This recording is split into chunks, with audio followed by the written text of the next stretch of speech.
Hi friends, നമ്മളിന്ന് discuss ചെയ്യാൻ പോകുന്നത് 2024 ജനുവരി 25 നടന്ന മെക്കാനിക്കൽ ഓപ്പറേറ്ററുടെ ചോദ്യപേപ്പറാണ്. Question paper code 14/2024. ഈ ചോദ്യപേപ്പറിലെ മുഴുവൻ ഇമ്പോർട്ടൻ്റ് ചോദ്യങ്ങളും നമ്മളിന്ന് ഡിസ്കസ് ചെയ്യുന്നതാണ്. First question, which safety sign is white symbol on blue background?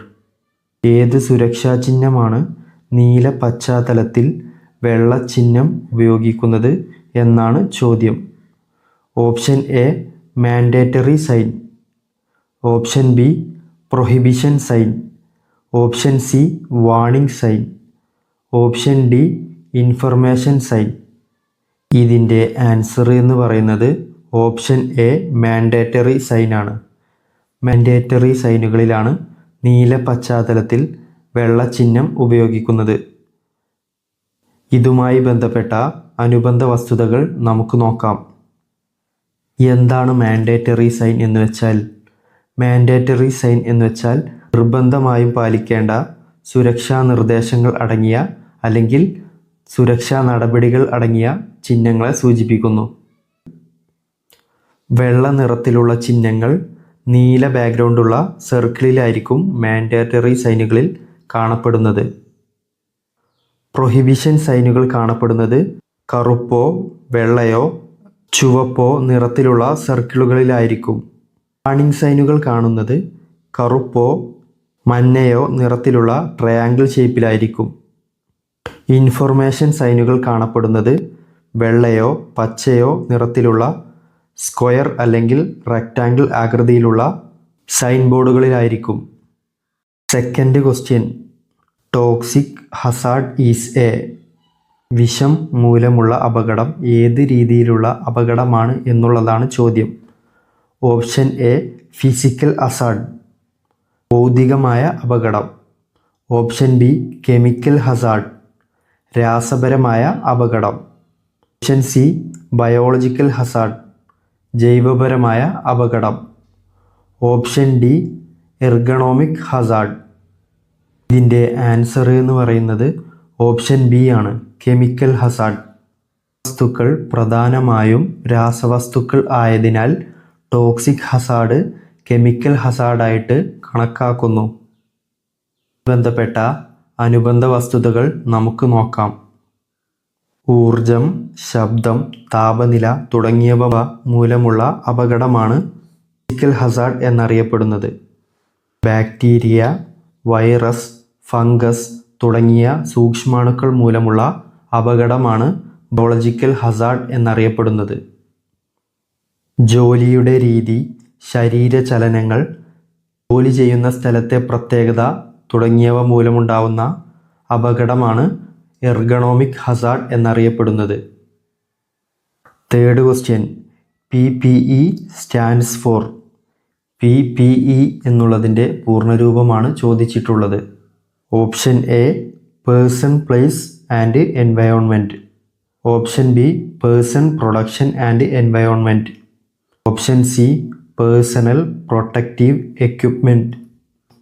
Option D production planning and equipment. ഇതിൻ്റെ ആൻസർ എന്ന് പറയുന്നത് ഓപ്ഷൻ സി ആണ്. PPE എന്നുള്ളതിൻ്റെ പൂർണ്ണരൂപമാണ് പേഴ്സണൽ പ്രൊട്ടക്റ്റീവ് എക്യുപ്മെൻറ്റ്. ഇതുമായി ബന്ധപ്പെട്ട അനുബന്ധ വസ്തുതകൾ നമുക്ക് നോക്കാം. തൊഴിൽ അപകടങ്ങളിൽ നിന്ന് സംരക്ഷിക്കുന്നതിനായി ധരിക്കുകയോ കൈവശം വയ്ക്കുകയോ ചെയ്യുന്ന വസ്ത്രങ്ങൾ, ഹെൽമെറ്റുകൾ, കണ്ണടകൾ തുടങ്ങിയ മറ്റു ഉപകരണങ്ങൾ എന്നിവയാണ് പേഴ്സണൽ പ്രൊട്ടക്റ്റീവ് എക്യുപ്മെൻറ്റ് എന്ന് പറയുന്നത്.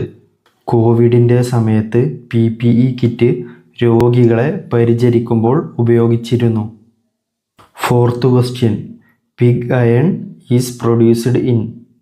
പിഗ് അയൺ ഉൽപ്പാദിപ്പിക്കുന്നത് എവിടെയാണ് എന്നുള്ളതാണ് ചോദ്യം. Option A cupola furnace.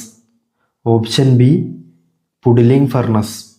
Option C open hearth furnace. Option D blast furnace. ഇതിൻ്റെ ആൻസർ എന്ന് പറയുന്നത് ഓപ്ഷൻ ഡി ബ്ലാസ്റ്റ് ഫർണസ് ആണ്. ബ്ലാസ്റ്റ് ഫർണസിലാണ് പിഗ് അയൺ ഉൽപ്പാദിപ്പിക്കുന്നത്. ഇതുമായി ബന്ധപ്പെട്ട അനുബന്ധ വസ്തുതകൾ നോക്കാം. എന്താണ് പിഗ് അയൺ എന്ന് വെച്ചാൽ? പിഗ് അയൺ എന്ന് വെച്ചാൽ ഇരുമ്പയിര് ഉരുക്കിയെടുക്കുമ്പോൾ ആദ്യമുണ്ടാകുന്ന ഉൽപ്പന്നമാണ് ഇത്. ഇങ്ങനെ ലഭിക്കുന്ന pig iron steel, cast iron എന്നിവ ഉണ്ടാക്കാൻ ഉപയോഗിക്കുന്നു. കുപോള ഫർണസ് ഉപയോഗിക്കുന്നത് പിഗ് അയണിനെ വീണ്ടും ഉരുക്കി കാസ്റ്റ് അയൺ ഉൽപ്പാദിപ്പിക്കാനാണ്. പുഡ്ലിംഗ് ഫർണസ് ഉപയോഗിക്കുന്നത് പിഗ് അയണിനെ ഇളക്കി കാർബൺ കുറച്ച് കമ്പികൾ ഉണ്ടാക്കാനാണ്. ഓപ്പൺ ഹെർത്ത് ഫർണസ് ഉപയോഗിക്കുന്നത് പിഗ് അയണും സ്ക്രാപ്പ് ഇരുമ്പും ഉപയോഗിച്ച് സ്റ്റീൽ ഉണ്ടാക്കാനാണ്. 5th question. The percentage of carbon content in mild steel is? Mild സ്റ്റീലിലെ കാർബൺ കണ്ടന്റിൻ്റെ അളവ് എത്രയാണ് എന്നുള്ളതാണ് ചോദ്യം. Option A <0.1, option B 0.1 to 0.15, option C 0.15 to 0.3, option D 0.3 to 0.8. ഇതിൻ്റെ ആൻസർ എന്ന് പറയുന്നത് ഓപ്ഷൻ സി ആണ്. മൈൽഡ് സ്റ്റീലിലെ കാർബൺ കണ്ടന്റ് ആണ് 0.15 to 0.3. ഇതുമായി ബന്ധപ്പെട്ട അനുബന്ധ വസ്തുതകൾ നോക്കാം. മൈൽഡ് സ്റ്റീലാണ് ലോ കാർബൺ സ്റ്റീൽ എന്നറിയപ്പെടുന്നത്. 6th question. Sudden quenching for heat treatment. Which medium is suitable?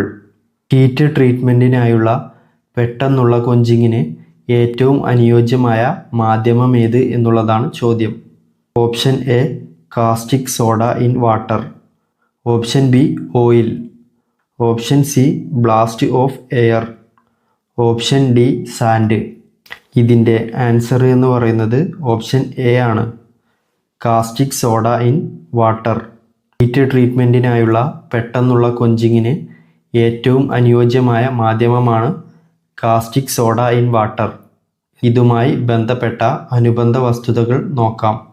Quenching എന്നത് ഒരു മെറ്റലിനെ ഉയർന്ന താപനിലയിൽ നിന്ന് വളരെ പെട്ടെന്ന് തണുപ്പിക്കുന്ന പ്രക്രിയയാണ്. ഈ പ്രക്രിയ മെറ്റലിന് ആവശ്യമായ കാഠിന്യം നൽകാൻ സഹായിക്കുന്നു.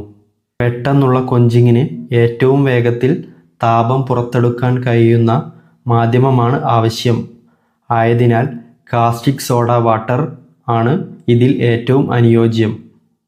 ഓയിലിന് വെള്ളത്തേക്കാൾ കുറഞ്ഞ കൊഞ്ചിങ് നിരക്കാണ് ഉള്ളത്. അതുകൊണ്ട് തന്നെ ഓയിൽ സ്യൂട്ടബിൾ അല്ല. വായു ഉപയോഗിച്ചുള്ള തണുപ്പിക്കൽ നിരക്ക് വളരെ കുറവാണ്. ആയതുകൊണ്ട് തന്നെ വളരെ സാവധാനത്തിൽ തണുപ്പിക്കാനാണ് വായു ഉപയോഗിക്കുന്നത്. സാൻഡിനെ ഒരു തണുപ്പിക്കാനുള്ള മാധ്യമമായിട്ട് ഉപയോഗിക്കുന്നില്ല. 7th question. Which among the following bearing materials have self lubricating property? ചുവടെയുള്ള ബെയറിംഗ് മെറ്റീരിയലുകളിൽ ഏതിനാണ് സെൽഫ് ലൂബ്രിക്കേറ്റിംഗ് സ്വഭാവമുള്ളത് എന്നുള്ളതാണ് ചോദ്യം. First one sintered alloys, second one nylon, third one Teflon.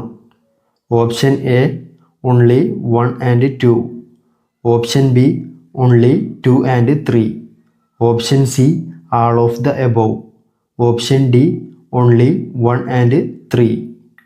ഇതിൻ്റെ ആൻസർ എന്ന് പറയുന്നത് ഓപ്ഷൻ സി ആണ്, ആൾ ഓഫ് ദ എബോവ്.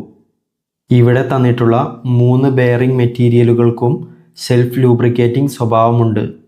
ഇതുമായി ബന്ധപ്പെട്ട അനുബന്ധ വസ്തുതകൾ നോക്കാം.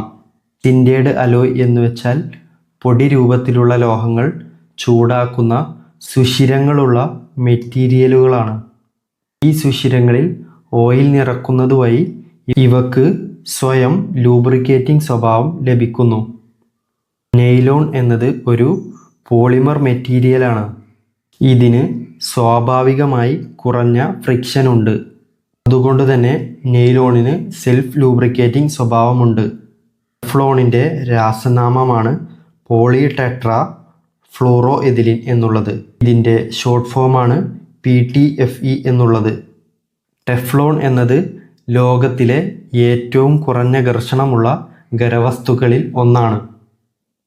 ഇത്രയുമാണ് ഈ ചോദ്യപേപ്പറിലെ ഇമ്പോർട്ടൻ്റ് ചോദ്യങ്ങൾ. മറ്റൊരു ചോദ്യപേപ്പറുമായി വീണ്ടും കാണാം. Thank you.